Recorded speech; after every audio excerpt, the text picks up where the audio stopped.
Hey guys, welcome back to the Anki guide. This is part 2 of the Anki guide and hopefully the last part. Where we left off last time is that I showed you how to create an Anki account, how to sign in, how to download and set up Anki, and how to import people's shared decks that you've downloaded from online onto your own Anki. Now to continue this, I'm now going to show you how to use the Anki app itself and the user interface and so on. So let's get started. So the first thing we're going to start off with is creating a deck. What is a deck? A deck is basically a sort of like a folder where you keep your cards, your flashcards. Yeah, so if you click create deck at the bottom here, we can name our deck. Let's create a deck called, for example, Grammar. I'm going to click OK. That creates the deck and you can see it's right here.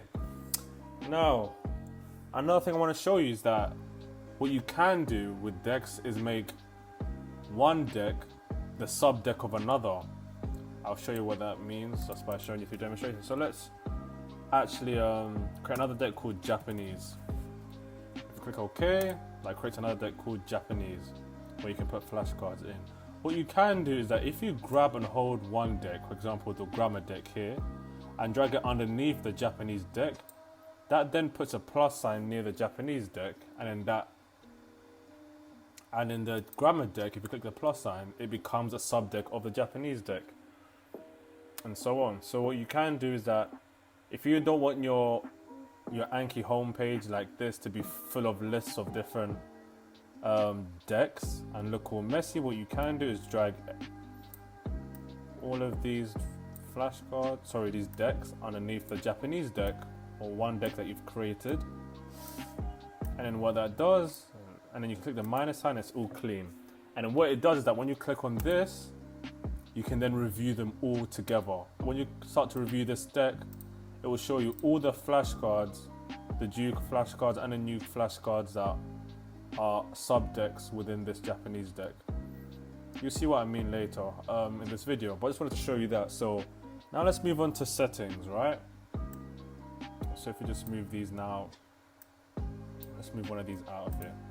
Let's look at the all-in-one kanji deck. So as you can see next to each deck, you can see there's a nut bolt. If you click on that nut bolt, for example, for the all-in-one kanji deck, you can rename the deck. So we can call this all-in-one kanji deck. Let's add the word deck to it and click OK, and it changes the name. Click option again, you can delete the deck. We're not going to do that because this is a very important deck. Export, don't worry too much about that. It just changes it to a file that you can then share online and so on, and give to other people via email and so on. The important part is the options. So if you click options, this pop-up window should pop up. Now, I'm going to show you the important settings that you should keep an eye on and understand. The rest you just shouldn't care too much. So let's start with option groups at the top. Option groups are pretty simple. Right now we only have one option group and it's called default, and all of the other decks have that same default option group. One option group basically does that. If you click the manage button and then click add, you can name and create a new option group, and any of the decks that you choose that option group for will then have those same settings applied to that deck. It's easier shown than actually explained. So if I name this new option group Grammar and click OK, and I change the amount of new cards to 10, and then click OK. Right now, as you can see, the number of new cards of the all-in-one kanji have now switched to 10.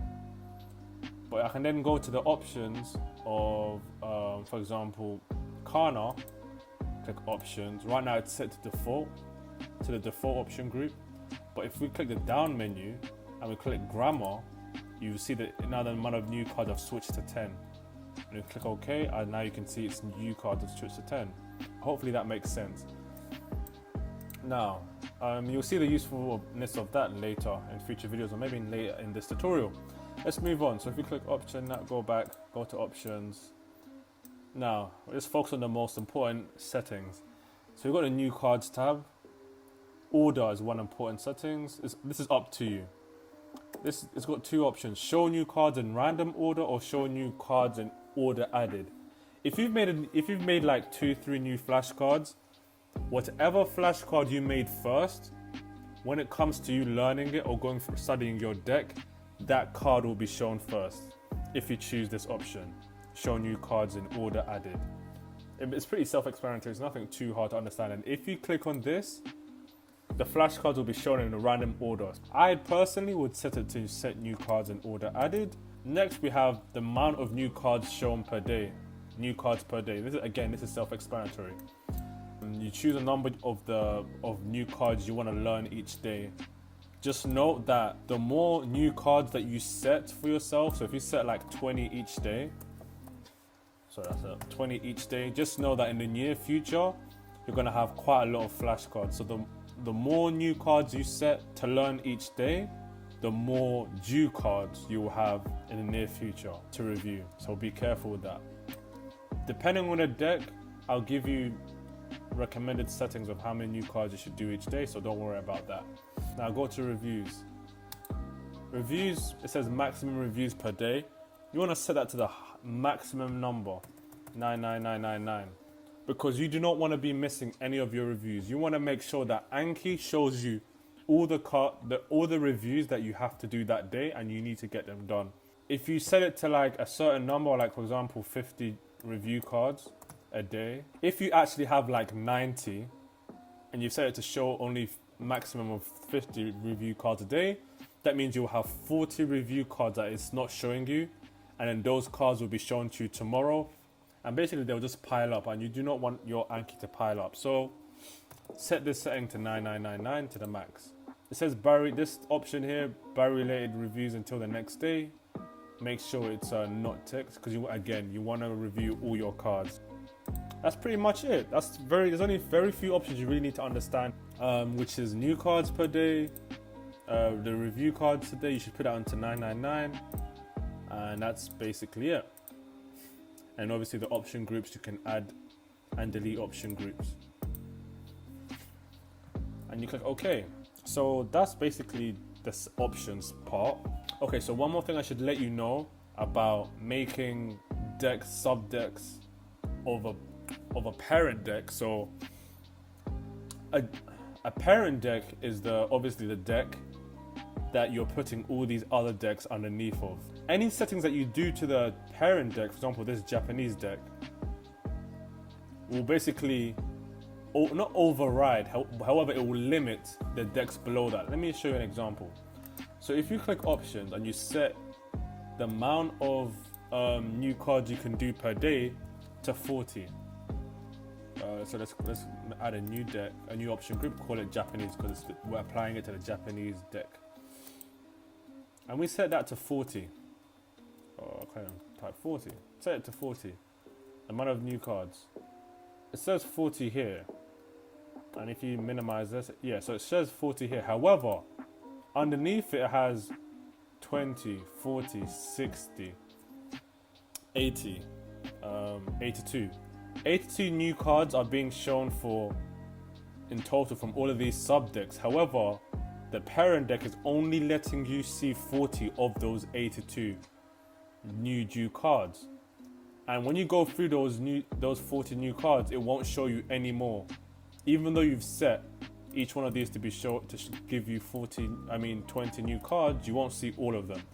That basically means that, so what you should be doing is making sure that your new card limit on your parent deck is obviously the minimum, the sum of your amount of new cards and due cards of your sub decks.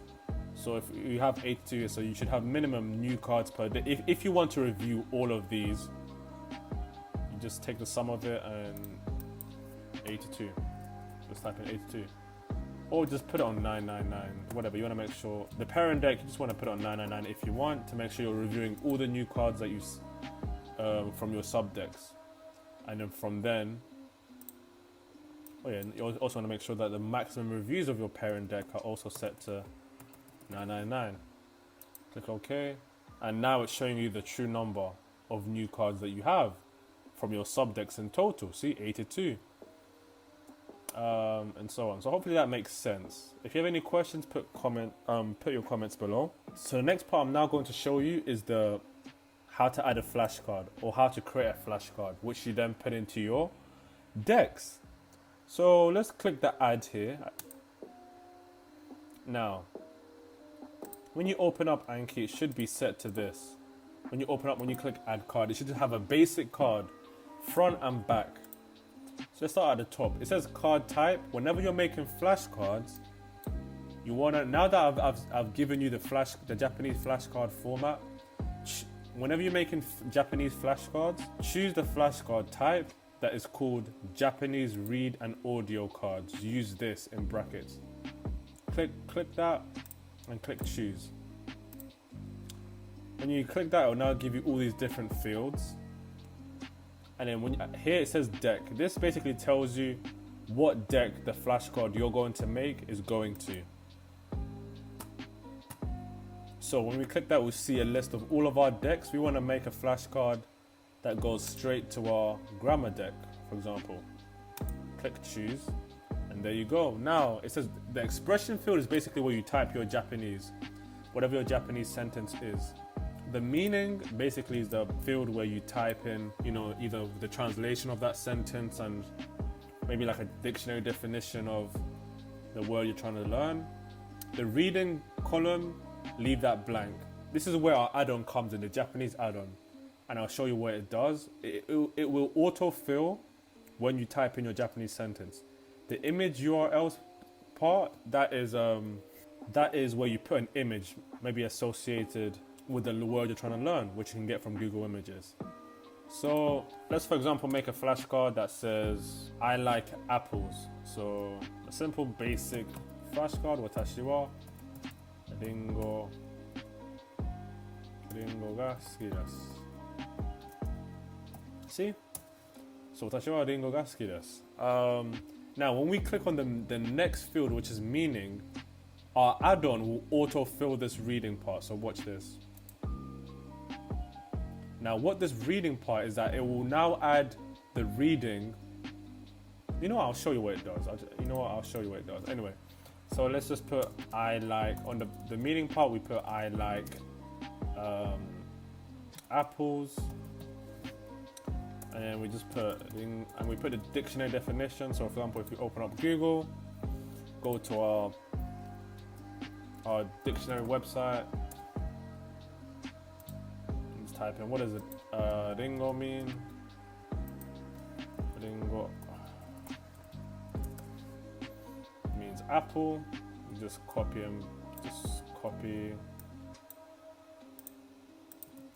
ringo, that's the kanji for it, if you want to put the kanji, and you put the hiragana. Just put a hiragana in brackets, boom, boom. And then we just go on Google Images. I hate Bing, Google. Go into Images, get an image, for example, copy image, and put that in the image section. Now I've got a nice picture of and then we put the audio. I'll show you how to get audio in a future video, but we're gonna leave that blank for now. That's where you put the audio. And you click add. And that's it, the flashcard has been made. And that's how you make a flashcard. So let's close that down and go back to Anki. Now the next section that will perfectly lead on from adding a flashcard is the browse section. The browse section is basically like your back end of the Anki app.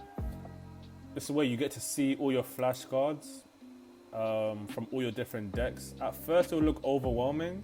There's a lot of things going on, but basically what you really need to know is that, okay, if you look at the left hand side, don't worry about too much of all of this stuff here, the flags and so on, new state. If you go to your decks, the deck section, it will show you all of your decks. Now if you click on, for example, the grammar, so if you click the grammar deck, it will show you the flashcards you've created today, or all your flashcards in that one deck that you've clicked on here on the left hand side. So what you can do is that if you click on it and then click preview here, you can obviously preview the card. So the flashcard looks like this. On the front, it has watashi wa ringo ga suki desu. And then if you click the next arrow at the bottom right, it will show you what the flashcard looks like on the back. when you're reviewing it. Yeah, and this is what the flashcard looks like. And remember the add-on I was talking about earlier, as you can see, it has the reading of the kanji on top of the kanji. So you can see watashi wa, watashi above the watashi kanji, and then you have su, which is above the like kanji, ski. And yeah, and so it shows you the reading and how to read it on the back. So you can test that, okay, just to make sure whether you've read the sentence correctly, and it's got the reading on the back. That's what the Japanese add-on does, so it's pretty useful. Now, more of the browse section. The browse section is a place where you can delete flashcards, edit flashcards, move flashcards between decks if you've made a mistake, and so on. So for example, if you click on this flashcard, if we drag this up, we can now edit it from here. So let's say I didn't want this full stop right here. Just click delete, and it would just the backspace, and then yeah, maybe I want to add a full stop here, boom, just edit the flashcard and so on. It's pretty easy and easy to understand. You can edit it in any sort of way. If we wanted to delete the flashcard, we click on the flashcard, right click it. You can see all the options here. It's pretty self-explanatory. Change deck, delete here at the bottom. We can delete it. We're not going to delete it. And you can change the deck.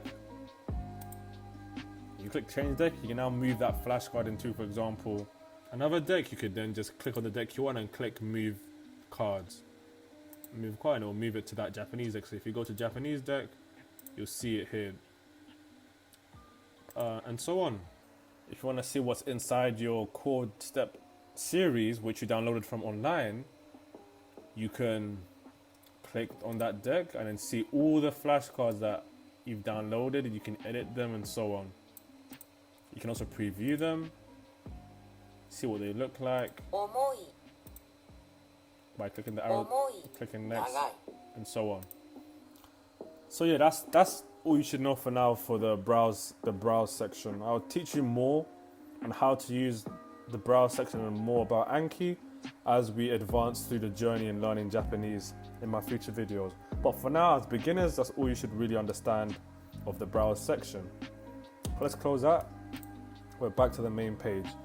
Next, we're going to go to stats. If we click on a specific deck, for example, the all-in-one kanji, and then we click the stats button, this will basically just show you your stats for that deck. This deck has no statistics because obviously we haven't started studying it or reviewing it, so it's going to have no data. But as you start reviewing your flashcards, it will show you your data.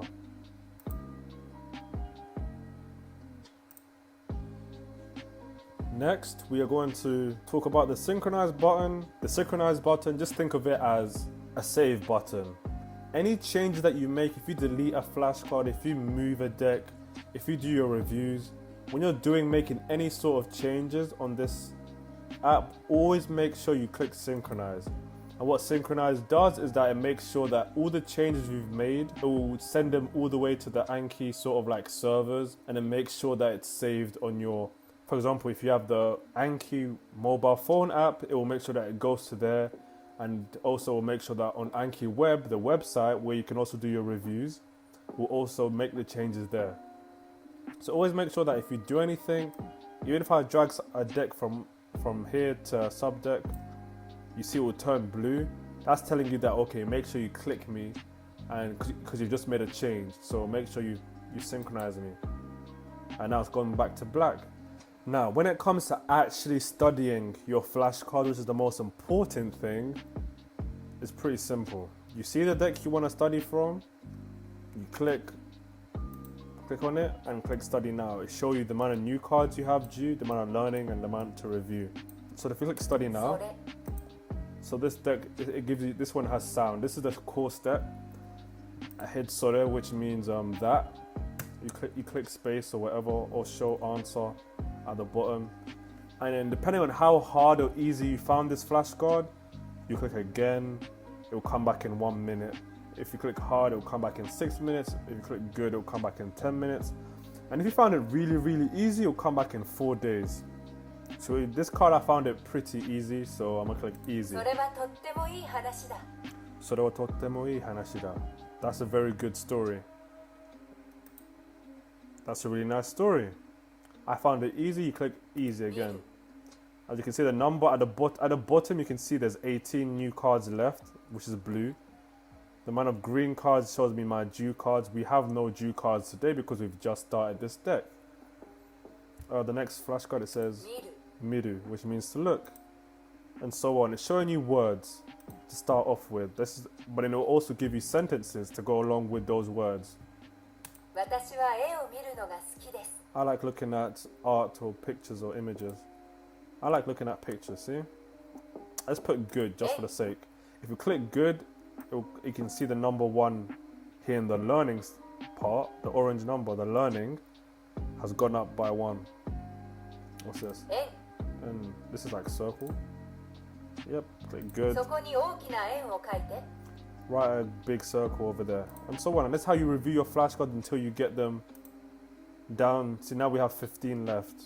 And we have 2 due cards here, it says. Because obviously we didn't finish our study session. And that's basically how you use Anki. Just a beginner guide, and hopefully that made sense. And obviously, so what you want to do is make sure that you get all your due cards down to 0 and all your new cards, whatever you would like to set it to, down to 0 every day. And then from then you go on to your active and your passive immersion. But that's going to do it for today's video. And hopefully you guys now have a better understanding of how to use Anki, how you're going to use it to study, and so on. Now the next video will be an explanation of what active and passive immersion is and how you can do it no matter how busy you are. So I hope you guys found this video useful on Anki and how to set it up and how to use it, and the basic overview guide. And I'll see you guys in the next video. Okay, so ja, mata ne.